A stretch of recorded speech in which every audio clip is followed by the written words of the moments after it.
Episode 7 के starting में हम देखते हैं कि फैंग सॉची को बचा लेता है और उस पर गुस्सा करता है कि तुम ये क्या कर रही हो, अगर तुम्हें कुछ हो जाता तो।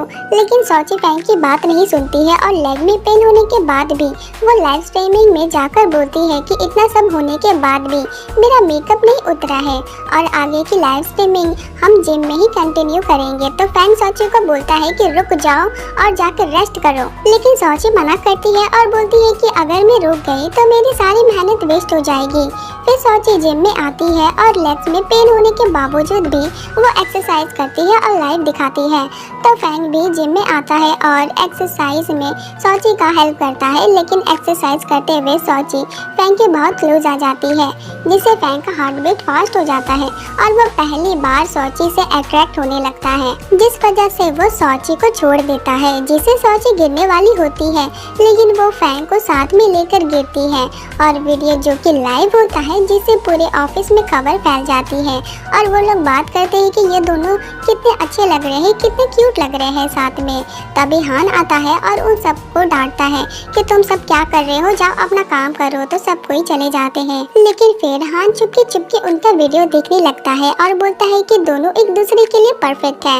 और वहीं फैंग जल्दी से उठ जाता है और बोलता है तुम्हें बैलेंस करना नहीं आता है क्या, तो दोबारा लाइव स्ट्रीमिंग जिम में मत करना। तो सॉची फोन के पास जाती है और बोलती है इतने पसीने के बाद भी मेरा मेकअप नहीं गया है और ये सब मेकअप की वजह से हुआ है।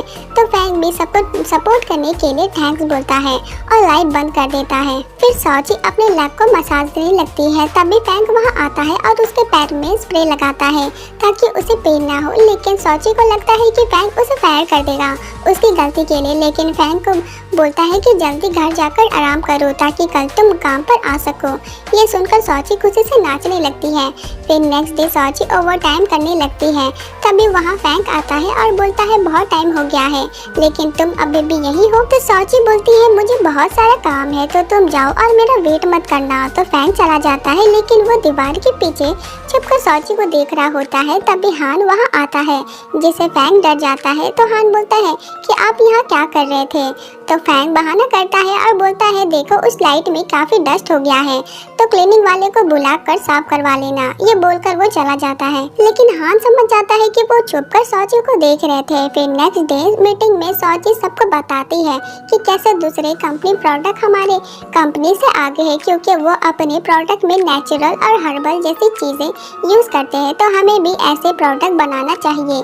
तो फैंग बोलता है तो हम भी अपना रिसर्च डिपार्टमेंट सेटअप करेंगे। और वहीं मिस ओ कैंग को कॉल करके बोलती है कि फैंग रिसर्च डिपार्टमेंट को सेटअप करने के लिए मिस्टर जाओ से मिलने वाला है, और अगर मिस्टर जाओ फैंग की बात मान लेते हैं तो फैंग की पोजीशन सिक्योर हो जाएगी। तो कैंग बताता है कि ऐसा नहीं होगा, क्योंकि मिस्टर जाओ को फैंग के तौर तरीके पसंद नहीं है और वो फैंग का प्लान के लिए कभी एग्री नहीं होगा, तो इस बार हमें कुछ करने की जरूरत नहीं है।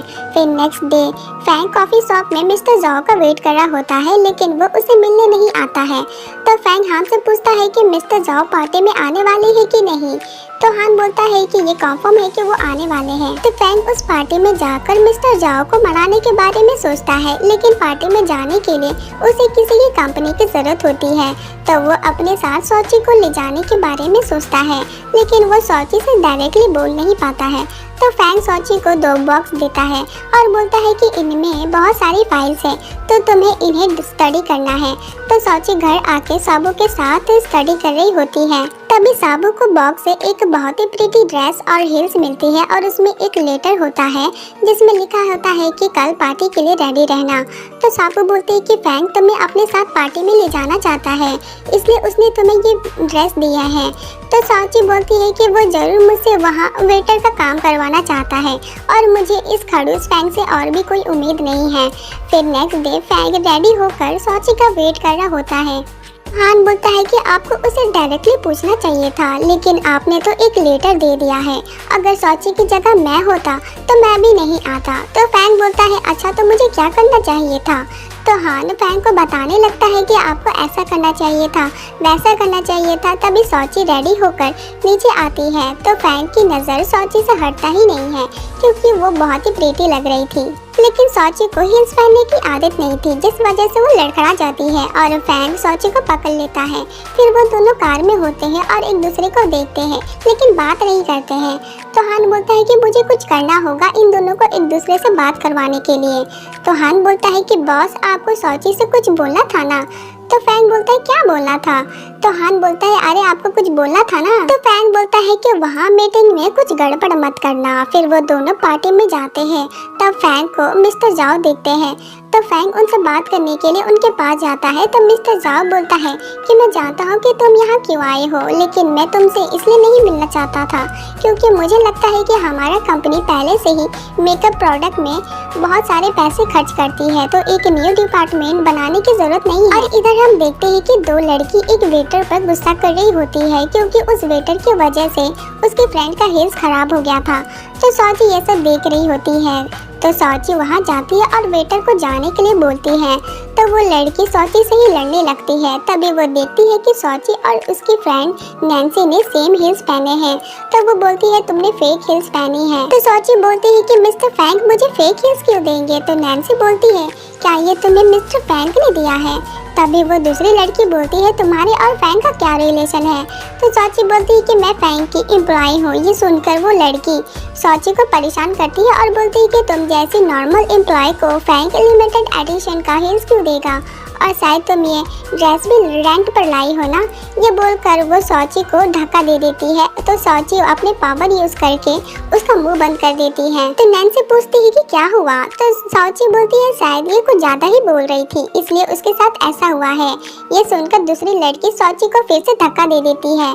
तभी एक लड़का आके सोची को बचा लेता है, जो कि असल में और कोई नहीं बल्कि जियांग है, जिसका हमें एपिसोड 1 में फेस नहीं दिखाया गया था। तो सोची बोलती है क्या हम पहले मिले हैं।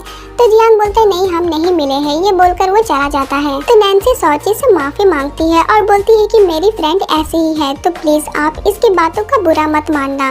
ये बोलकर वो अपनी फ्रेंड को वहाँ से ले जाती है। फिर हमें दिखाया जाता है कि मिस्टर जाओ अपनी कंपनी के न्यू स्पोक पर्सन को इंट्रोड्यूस कराते हैं, जो कि और कोई नहीं बल्कि नैन्सी होती है। तो सोची फ्रैंक को बोलती है कि तुमने मुझसे कहा था ना कि कोई प्रॉब्लम क्रिएट मत करना, लेकिन नैन्सी के साथ थोड़ी सी प्रॉब्लम हो गई है। तभी वहाँ नैन्सी की फ्रेंड आ जाती है और फ्रैंक से बोलती है कि आपकी कंपनी के एम्प्लॉय कैसे हैं, आपके नाम से मुझे धमका रही थी। लेकिन फ्रैंक सोची का साइड लेता है और सोची को अपने साथ ले जाता है और बोलता है कि वैसे तो तुम बहुत ज़्यादा बोलती हो, लेकिन उनके सामने तुम चुप कैसे रही। तो सोची बोलती है कि मैं नहीं चाहती हूँ कि मेरी वजह से और कोई प्रॉब्लम हो, और अगर मैं नैन्सी का इंसल्ट करती तो इससे मिस्टर जाओ गुस्सा हो जाएंगे और तुम्हारे आइडिया के लिए एग्री नहीं होते, और मैंने आज कोई भी प्रॉब्लम क्रिएट नहीं की है। तो फ्रैंक बोलता है कि तुम मेरे लिए हमेशा से एक प्रॉब्लम रही हो। तो सोची फ्रैंक को उसका साइड लेने के लिए थैंक्स बोलती है। तो फ्रैंक बोलता है कोई प्रॉब्लम नहीं है, डॉग को मारने से पहले उसके मास्टर को ढूंढना चाहिए, और वैसे भी उन्होंने तुम्हें मारा नहीं है, बस तुम्हारी इंसल्ट की है। ये बोलकर फ्रैंक जाने लगता है, लेकिन सोची को हील्स की वजह से चोट लग जाती है, जिस वजह से उसे पेन हो रहा होता है और वो चल भी नहीं पा रही थी। तो फ्रैंक वापस आता है और सोची को कैरी करता है और यहीं एपिसोड खत्म हो जाता है।